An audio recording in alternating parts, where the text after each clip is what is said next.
안녕하세요. 승리하는 삶 가족 여러분. 오늘은 9월 6일 위크 스터디입니다. 저희들 위크 스터디를 통해서 한 주의 말씀의 의미를 한번 살펴보고 각 설교군이 있잖아요. 특히 미가서 같은 경우는 1장에서 2장, 3장에서 5장, 6장에서 7장이 각각 한 편의 설교로 되어 있고, 이 설교가 일정한 패턴을 반복하고 있어요. 그것이 무엇이죠? 죄에 대한 지적과 회복이 이렇게 나타나고 있습니다. 이 동일한 내용이 이번 주에 저희들 살펴보는데, 이번 주 말씀은 저희들이 2장 11절 12절부터 3장까지예요. 3장까지의 말씀을 통해서 2장 마지막 부분의 회복을 얘기하는 것과 3장에서 다시 죄악을 지적하는 부분으로 넘어가면서 이 내용을 저희들이 계속 인식하면서 기억하면서 말씀을 살펴보도록 하겠습니다. 그래서 이번 주 위크 스터디의 내용은 다음과 같습니다.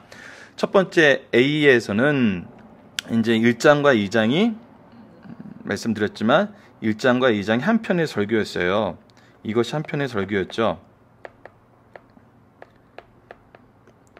그래서 1장에서는 이제 하나님의 임재와 심판을 얘기하시고 심판의 내용을 얘기하시고 2장에서는 그 구체적인 죄악에 대해서 설명을 하셨죠. 그래서 이 지도자들의 죄, 선지자들의 죄, 그리고 이것에 대한 회복. 그래서 오늘 우리가 이번 주 월요일 날, 오늘이 아니라 월요일 날 말씀이 들어가는 부분은 바로 이 부분입니다. 요즘에 스타일러스 펜도 지금 잘 안 되고, 그리고 이제 3장에서는 다시 죄악을 지적하는 내용이 나오고 있어요. 그래서 3장에 죄악에 대한 내용. 그래서 이번 주 말씀을 보면은 첫 번째 설교의 마지막 부분이어서 하나님의 백성을 모으시는 소망의 영. 그래서 회복하심. 누가 회복시키세요? 하나님께서 회복시켜요. 하나님께서 회복시키는 그 회복의 내용이 있고, 다시 3장에서는 두려움과 치리자들의 죄악, 그리고 선지자들의 죄악, 하나님의 종의 사명 시온에 멸망해가지고 죄악과 심판에 대해서 얘기하고 있습니다. 이것이 이번 주에 나타나 있는 저희들의 말씀이고 상고해봐야 될 내용이에요. 그렇다면 이번 주 말씀을 통해서 우리가 무엇을 한번 염두에 두고 말씀을 볼까? 이 부분이 굉장히 중요해요. 왜냐하면 우리에게 적용할 부분을 우리가 찾게 되는 거거든요. 그래서 미가서 2장 12절로 3장 12절에서 우리가 한번 같이 생각해 보았으면 하는 말씀이, 내용적으로는 첫 번째 설교의 마지막으로 회복을 선언하시는 말씀이 나오고, 다시 이제 새로운 설교가 나가면서 두려움과 치리자 선지자들의 죄악을 다시 지적해주고 있어요. 그 사이에 참된 종의 사명을 강조하며 다시 심판을 얘기하세요.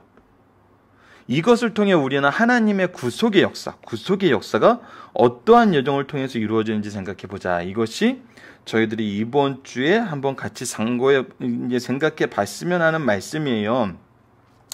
그런데 이 부분을 상고해 보면서 구속의 여정은 항상 하나님께서는 우리에게 은혜를 베푸세요.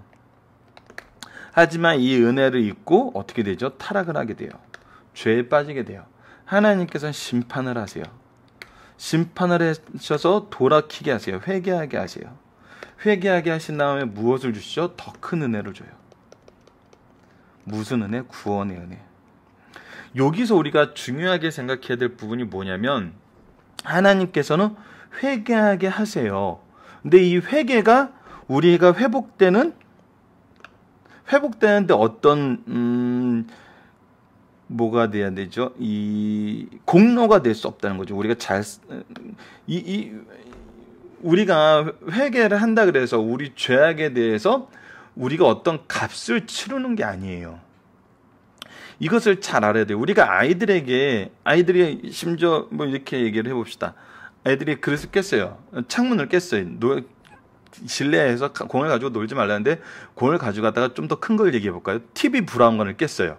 큰일 나는 거죠. 절대 있어서는 안 될 일을 한 거예요.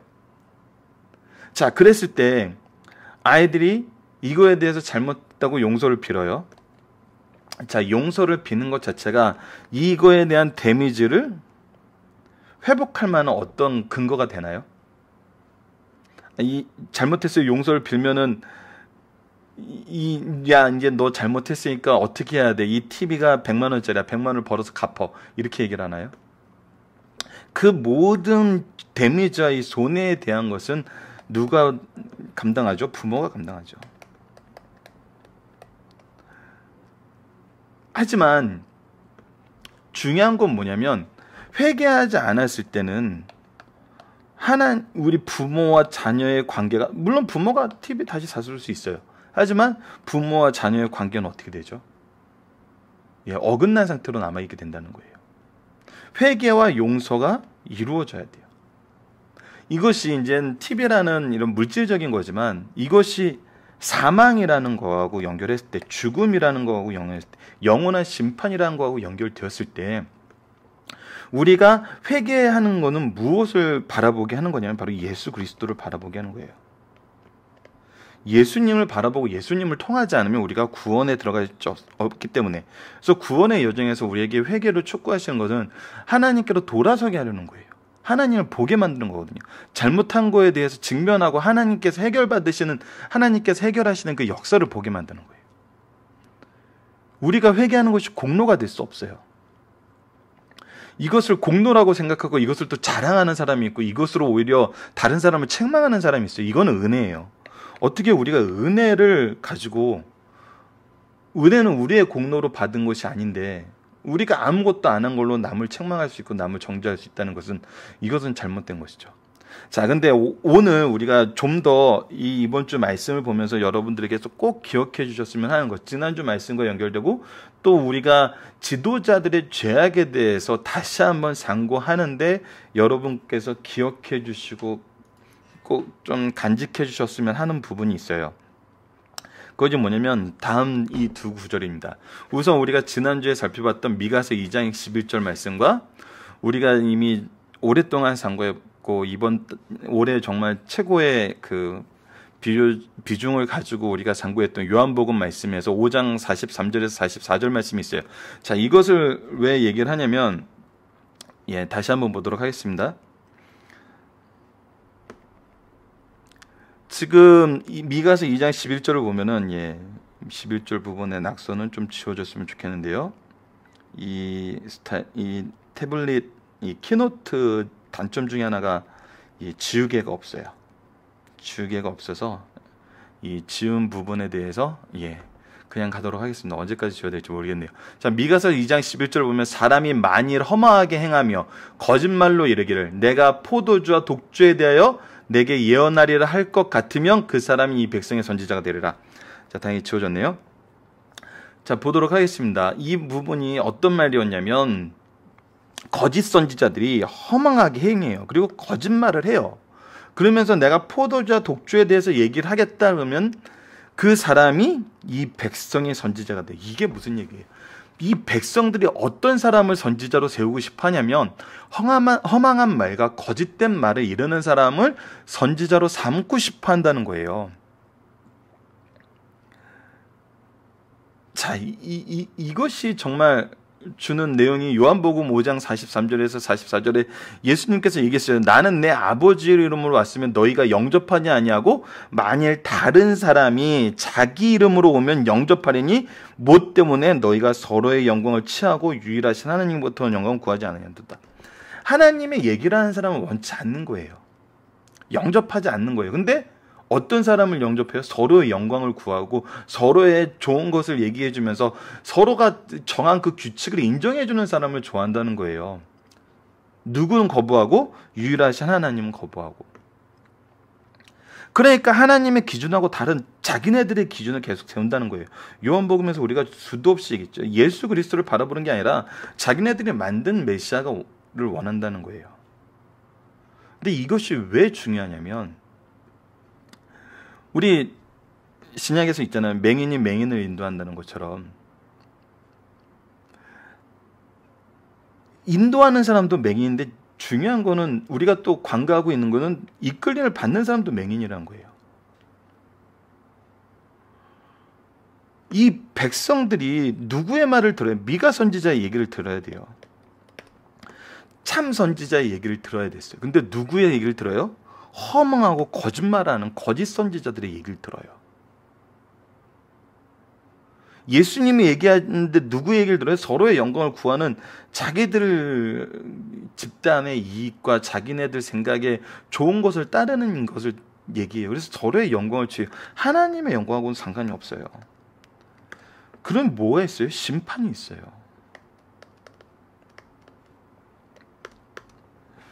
우리가 이 부분에 대해서 눈을 뜨고 앞으로 미가서를 봤으면 좋겠어요. 우리가 누구를 비난하기 위해서 이 말씀을 보는 게 아니거든요. 우리는 어떤 백성인가? 우리는 맹인이 아닌가? 우리는 서로의 영광을 구하는 사람이 아닌가?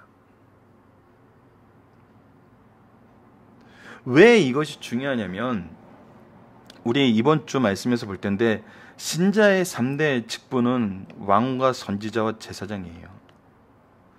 예수 그리스도께서 구원의 역사를 열어놓고 요한복음에서 말씀이 상고했던 것처럼 나보다 더 큰 일을 할 거라 그러고 예수님께서 우리를 보내셨어요. 누구로 보내신 거예요? 왕과 선지자와 제사장의 모습으로 보내는 거예요. 누가? 우리 각자가. 이게 복음의 예수 그리스도의 복음의 놀라움이거든요. 우리 각자에게 주어진 달란트가 있다는 거예요. 즉 우리 각자에게 주어진 영혼이 있다는 거예요. 이 영혼들에게 우리가 누구의 역할을 해요? 왕과 선지자와 제사장의 역할을 해요. 그래서 누구를 드러내요? 오직 하나님만 드러내고 예수 그리스도의 복음의 길만 드러내요. 즉 우리는 구약에서는 이것을 구분해서 얘기해놨지만 신약에서는 예수님께서 우리에게 어떤 위치를 얘기해주고 어떤 모습을 가르쳐주냐면 우리 모두가 따르는 사람이 되는 것과 동시에 이끄는 사람이 된다는 거예요. 이것이 구속사의 방법이거든요. 항상 우리는 위임받아요. 말씀의 능력을 위임받고 말씀의 소명을 위임받고 말씀의 열매를 위임받아요. 그래서 이 내용이 중요하다는 거죠. 그래서 우리가 우리의 지도자, 우리 국가를 책임지는 사람, 여기서 말씀을 시작하면은 이거는 충분히 우리가 묵상하지 못하게 된 것일 수도 있어요. 우리가 이 내용이 나에게는 어떻게 적용되고 있는지, 내가 가르쳐야 되는 내 제자들, 내 자녀들, 내 친구들, 혹은 내 부모님들, 영적으로 우리보다 늦어진 사람들, 하지만 나에게 분명하게 주어진 나의 달란트들, 내가 책임져야 되는 달란트들, 이 부분에 대해서 여러분들이 묵상을 하는 한 주가 되었으면 합니다. 자, 위크스터디는 이상으로 마치도록 하겠습니다. 감사합니다.